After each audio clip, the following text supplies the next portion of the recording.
Well, we're keeping an eye on radar tonight because we've got a storm system that's kind of moving through the area. We call this the triple point, which is right where three different fronts are meeting, as well as a low pressure system off to our northwest. That means we are currently in a very kind of moist environment overall. There's a lot of moisture right here, and you can see that in the effects of the rain. We've got kind of this area where we've seen kind of warmer temperatures and a lot of rain there near the triad, and then this cold front off to our west is sparking another round of some storm chances for us. If we take a look at kind of where most of the heavier rain is right now, right over Guilford County and Forsyth County, even into portions of western Davidson County, eastern Randolph County, and the heaviest of the rain really starting to fall in just off to the southwest of Bethania, right between Louisville and Bethania, and then over even into Summerfield, seeing some of that heavier rainfall and moderate rainfall falling from Greensboro into High Point as well. If we take a look at what's going to be happening over the next few hours, you can see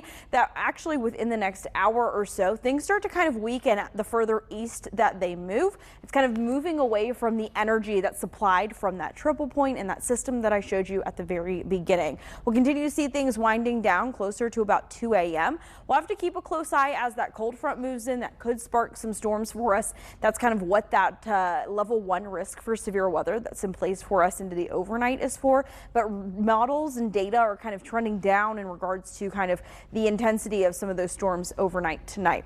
As far as what we're expecting, again, we could still see an isolated strong to severe storm, but most of us right now look to be on the quieter side.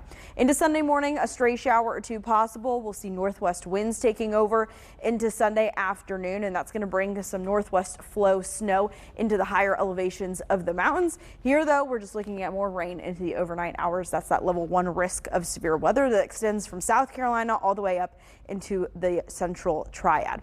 If we look at those main threats, again, for the most part, all of these are going to be low to very low for the most part, especially since we've been several hours from kind of that daylight and that warmth overall. That tornado threat is there, though. It's very low. The wind threat is also going to be there if any of these storms are able to reach that stronger kind of area, and then that flooding potential is still there, mainly going to be kind of ponding on the roadways just with how much rain we've been seeing for the last kind of few hours or so, or the majority of the afternoon and evening.